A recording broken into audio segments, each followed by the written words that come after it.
Hey there, everybody. Happy Monday to you. Thanks for starting your work week with us right here. So all month long, we've been celebrating Black-owned businesses across Kentuckiana in a partnership with Amped Louisville. And so far, we have met so many current students and even graduates of the Russell Technology Business Incubator program this month.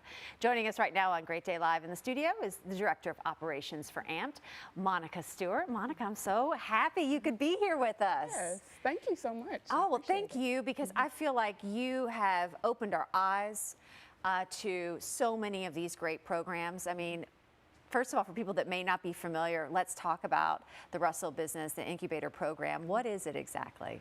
Yes, because of some of the disparities we were seeing with Black and Latinx businesses in the community, we decided to open the Business Incubator last year, 2021. And that was our first cohort. With that, we were able to help businesses with coaching.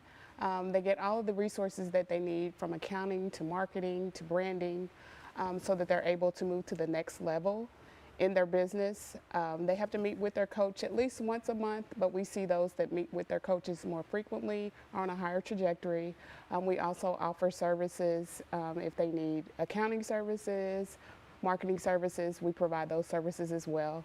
They have a weekly learning session that they have to attend, and with that, depending on the content, they will go through that session each Thursday.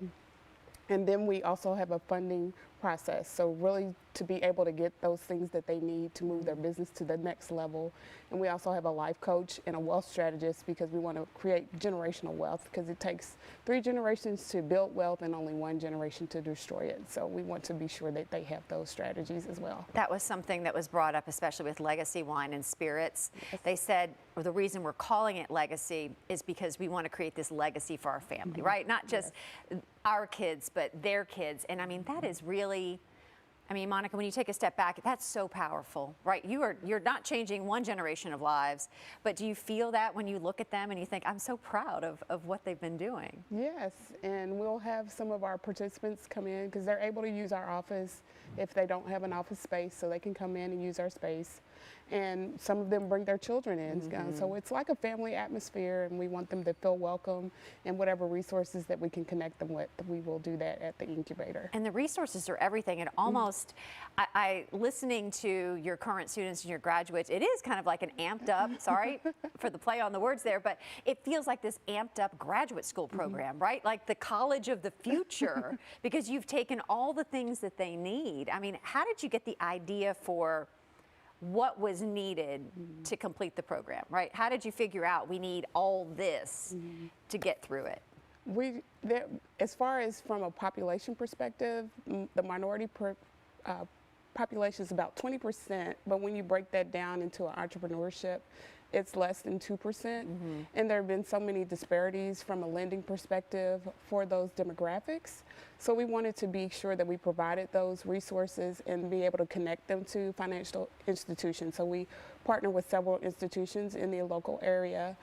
Even if they're not at the point where their credit score is able to get a business loan, we will work with them to coach them through some of that process. So if it's 6 months or a year from now, they can apply for those loans and lines of credit. So what has it been like to watch and hear the stories of so many of your current students and graduate students right here on Great Day Live? It's exciting. Yeah. We've had businesses that have expanded.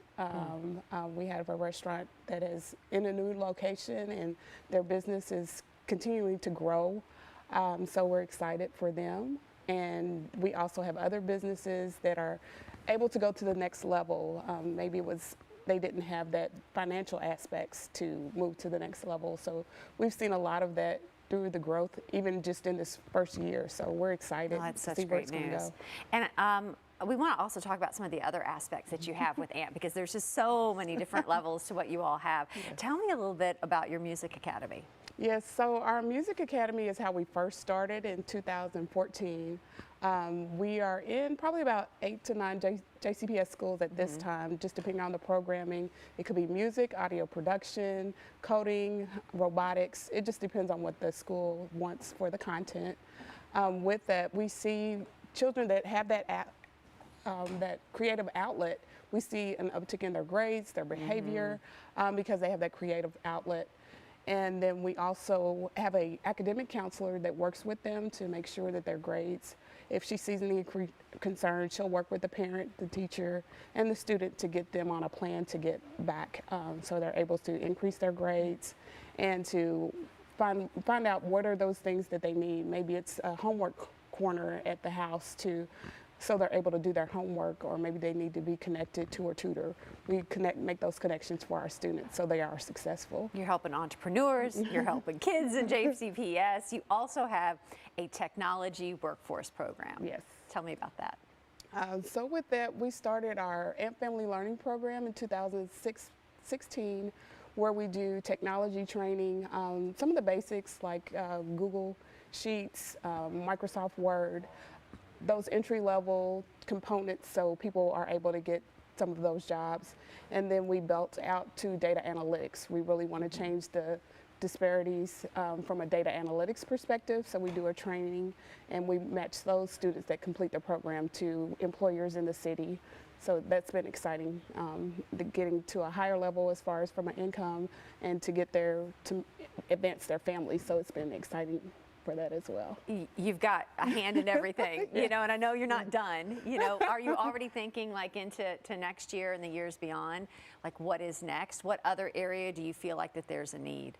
So we actually acquired the 2500 building, which is at 2500 West Broadway. We already have the JCPS Elevate program there. Yeah. We have U of L Innovation Hub will be there to focus on health disparities. We will also have a music incubator and have space for those businesses that are relating to the arts or design. There will be an event space and a meeting space and a place to actually have lunch to meet with someone that you know. And then we'll also be building our own technology center, even bigger than the RTBI office, to be able to do those trainings for technology and data analytics. Oh, Monica, it's such a pleasure to meet you. You as well. Thank you so much, and just thank you for everything that you're doing. I know we're probably going to have you back on with even more that you're doing. So, you know, if you would like to learn a little bit more about the AMPed Louisville program and all of the programs that they have, you can get connected with them at ampedlouisville.org.